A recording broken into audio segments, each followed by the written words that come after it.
Hello everyone, আমি যেরকম আগে বলেছিলাম যে আমি ট্রাভেল ব্লগ দিয়ে আমার ব্লগ চ্যানেল স্টার্ট করব। তো এটা হচ্ছে সেই সিল্ক রুটের ট্রাভেলিংয়ের ফার্স্ট ক্লিপ। এখানে সবাই হাসাহাসি করছে যে আমি কীরকমভাবে ব্লগিং স্টার্ট করেছি। তারপর আমরা এই যে জার্নিটা আমরা একটু অন্য রুট, একটা অল্টারনেটিভ রুট আমরা গেছিলাম, তার কারণ নর্মাল রুটে আমরা টিকিট পাইনি, যদিও আমরা প্রায় 2-3 মাস আগে টিকিট কেটেছিলাম। তো হোয়াট উই চোজ ওয়াজ যে আমরা কলকাতা স্টেশন থেকে বারসই যাব রাধিকাপুর এক্সপ্রেসে করে, সেখান থেকে আমরা যাব বাগডোগরা বা শিলিগুড়ি। তো এইভাবে আমরা গেছিলাম। তো এখানে আমরা সবাই এটাই ডিসকাস করছিলাম যে এখন ট্রেনে একটা নতুন পোস্টার আছে লাগানো থাকে যে রাত্রিবেলা 10টা থেকে ভোর 5টা অবধি মনে হয় এরমই একটা কিছু টাইম, যে সময় ফোন চার্জ করা যাবে না। অথচ কি উইয়ার্ড যে এই টাইমেই কিন্তু জেনারেলি সবাই ফোন চার্জ করে, যে টাইমে আমরা সবাই ঘুমোবো। তো এটা খুবই উইয়ার্ড, কিন্তু এটা একেবারেই হয় না কিন্তু, তার কারণ আমাদের ফোন যথেষ্ট চার্জ হচ্ছিল রাত্রিবেলাতেও।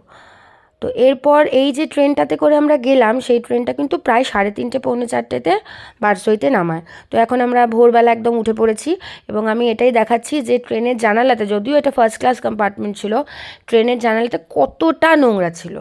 তো এরপরে আমরা ট্রেন থেকে নামলাম।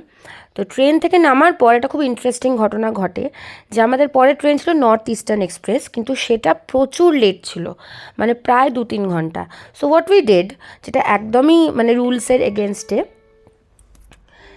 আমরা কাঞ্চনকন্যা যাচ্ছিল তখন, কাঞ্চনকন্যা একদম অন টাইম ছিল, আর কাঞ্চনকন্যাতে আমরা টিকিট পাইনি।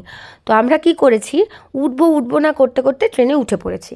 এখন ট্রেনে উঠলে যেটা নিয়ম সেটা হচ্ছে যে যদি এরকম কোনো অন্য এক্সপ্রেস ট্রেনের টিকিট আমাদের কাছে থাকে আর আমরা অন্য আরেকটা ট্রেনে উঠি, তাহলে সেটা জেনারেল কম্পার্টমেন্টে আমরা উঠতে পারি, এসিতে না।